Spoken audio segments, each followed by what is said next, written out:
In this video, I'll show you how to get real data from UK train stations and build this cool looking Power BI report showing the probability of any train being late. This video is part of a short series where I will be showing you how to get started with a simple data analytics project from start to finish. Today, we'll start by getting data from an API and then automating it with Python. In the next video, we'll move on to the front end and build a UI UX from scratch using a couple of different techniques. And in a final video, we put it all together with Power BI to build this cool report that shows you what train to board if you don't want to be late. So before you go any further and open any of the software, we should actually sit down and write what we are trying to achieve. This is the important planning stage. This right here is a requirements gathering template that I use before I start any project, and it contains a number of questions that allow me to tease out with stakeholders what is the solution we're trying to build here. So in this case, the objective, as you know already, is to build an app or a Power BI report that will show me the probability of trains being on time for any two stations and time selected by the user. Then this section here on row 6 and 7 is to prioritize features. What are the things that this tool must have, should have, or could have given the time, and what things we are actually not going to develop. Things out of scope, it's very important to define this as well. In this case, what's out of scope is we cannot represent all the train stations just due to the sheer data volumes, and we need to restrict ourselves to a week per month. And I just use 5 months because we'll see how the API works. That's just to restrict data volumes. The data sets will come from the National Rail Data Portal, which I'll show you in a second. And as I've mentioned, the granularity will be restricted to keep data volumes down. So there's a number of other sections here that are not really applicable, but you will have this template available to you in case you want to use it as well. The final thing is that we should try to sketch out what we're going to build. In this case, even before opening up Power BI, I knew that I wanted the report to look like a train ticket that you see here. So I would like to make this interactive, and when displaying the actual performance of the trains, I wanted to have that on a screen that you see on train stations. So these ideas should be written down before you go any further. The next step is to sign up to the API that will get us the data we are after. So this link will be on the description below. And what you want to do when you sign up is type in your email address, your name. Make sure you tick this box, historical service performance. That's the feed we need. This is for personal use. You'll need to type in a plain usage. I'm saying building a Power BI report with historical train service performance data. And then you'll need to provide the software or one of these other details. I'm just saying Power BI there. After you've read the terms and conditions, you tick that box, and also there's some guidelines for branding. You should read that and tick it when done, and then you register. Right, when you do this, you'll get an email on your inbox.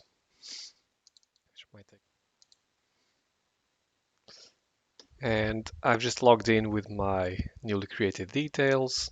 And on this page, you want to go to My Feeds. And these are the feeds we have access to right now. We're going to be focusing on these service details. And if you look at this wiki page, there's actually very useful documentation there that you can use to build your first query. So if you scroll here, you'll see the format in which we have to provide the request. It's actually an HTTP post request. And to make things easier, let's now use a tool called Postman, which makes it easy to interact with APIs. And we're going to test to see if our details are working. If you haven't downloaded or worked with Postman before, this is the website postman.com. Also will be in the comments. And if you come to product and get started free, you'll be taken to this page where you can download it. So I've already done that. So I'm going to start a new request. So what I want to do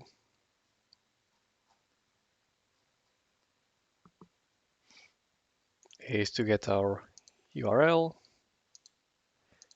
and that's a post request.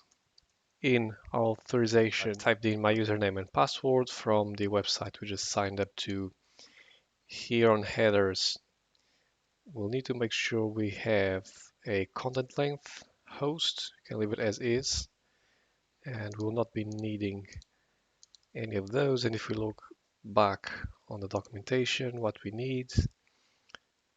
need content type JSON. So if we add a key there, content type is application JSON. Okay, so your headers should look like this. Content length, host, and content type. And finally, in the body, that's where we're going to specify the parameters that we're going to pass. I'll use that as an example. You need to go to raw, JSON, and then paste the criteria you want to use. In this case, actually, I'm going to use a slightly different criteria just to make sure it's less data and run faster. And if we do all that and hit send, now we'll see if this request works as intended using our newly created credentials. And we get our response back. It means this is working as intended. Now, what you're going to have to do is to start bringing this into our own solution. And we're going to do that with Python to automate getting all this data. I don't want to have to specify every station manually, every hour and every date. That's not going to work. So what we want to do is to go there to view code and make sure you select Python requests. And this is quite useful because it will start building the Python code we need automatically, which is fantastic. So I'm going to grab all of that and I'm going to bring this over to Visual Studio Code. This is the coding editor I use. You might choose to use a different one. I just like this because it's lightweight and it's quite powerful. So I'm going to bring this into here. And at this point, I should also say that you will need to have Python installed on your machine to run this. And if you haven't, simply go to python.org and download the latest version from here for your operating system. If you do that, now let's make the next test, which is to make sure that this is running in our machine here in Python. And we're just gonna save this on the desktop for now.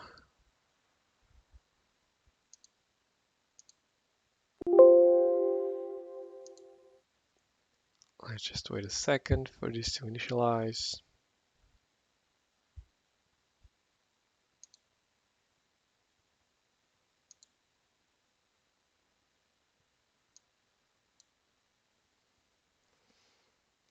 And if this is correct, we should see the same results that we just seen a second ago in Postman. So let's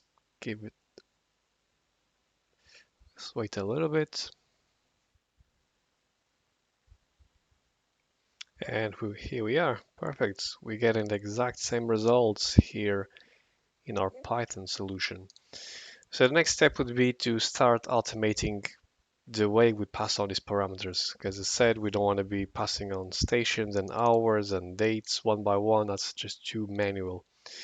So the next step would be to get all the stations that we want to get data for and try to automate the generation of stations combination. So from and to, we need to automate that.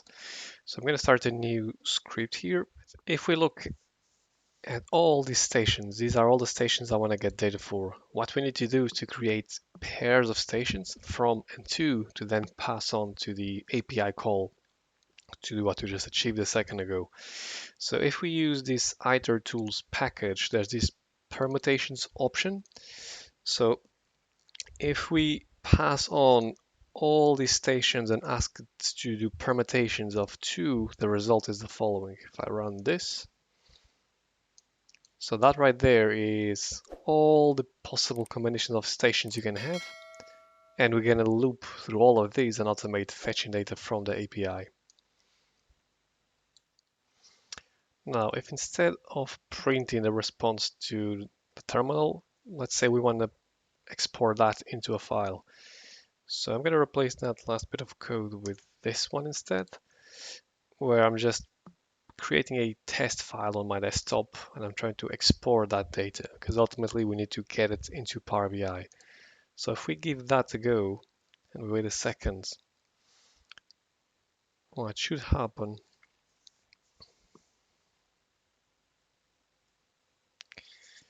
and we go here to the desktop, we can see this test file has been created, and if I open that up, you can see it's exactly that same data, but now we have access to it on a file that we can save and store in an area for Power BI. Now, putting it all together, I've created two different Python scripts. One call API and the other one to loop the data and the stations.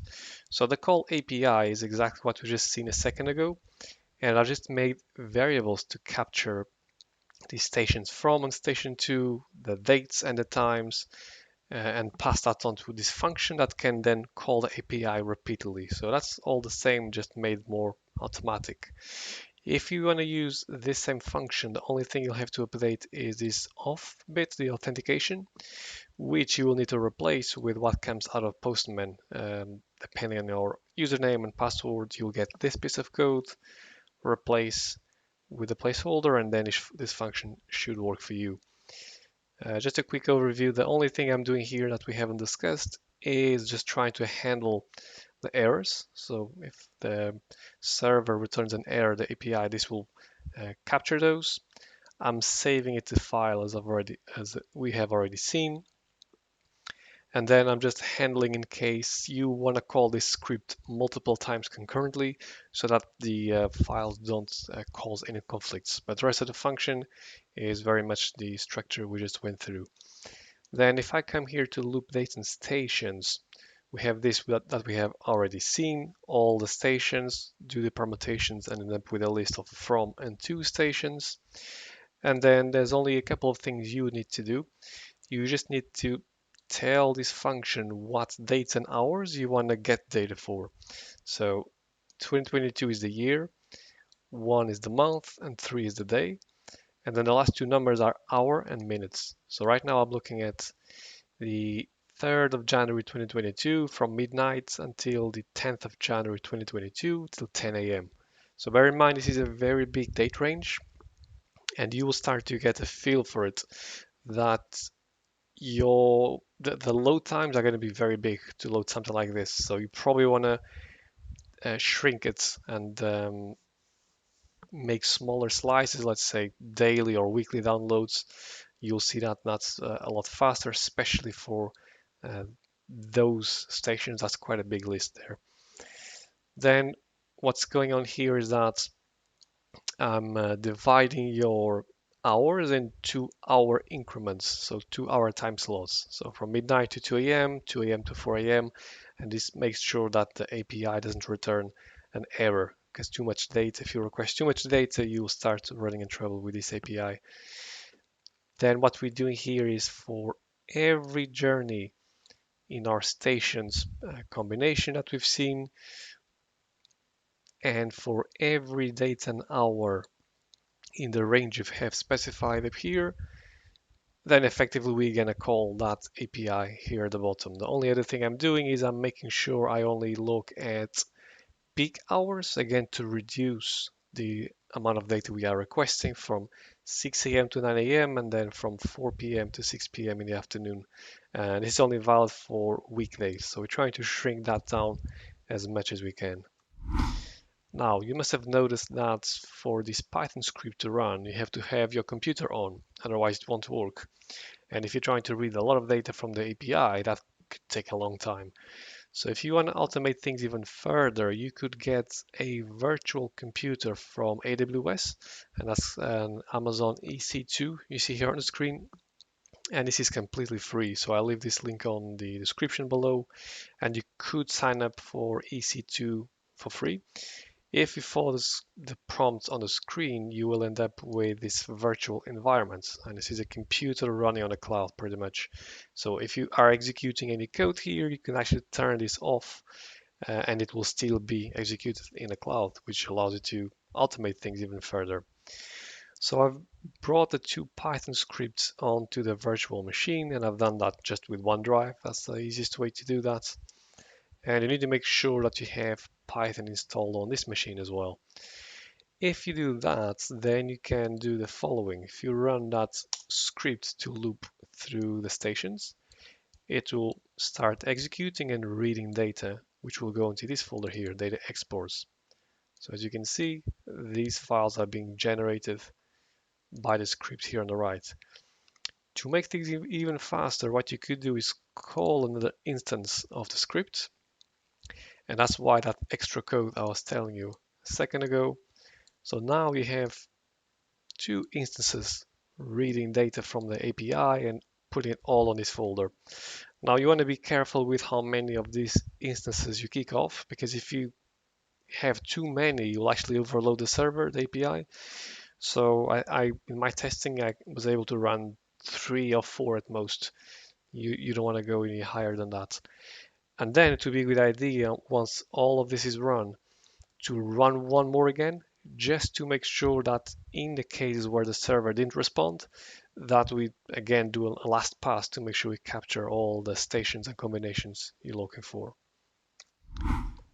So that is it for today. I hope you found that useful to learn how to work with APIs, bring it to Python, automate data fetching with virtual machines. In the next video, we will learn how to build the UI UX front end, and finally we'll put it all together in Power BI. So stay tuned.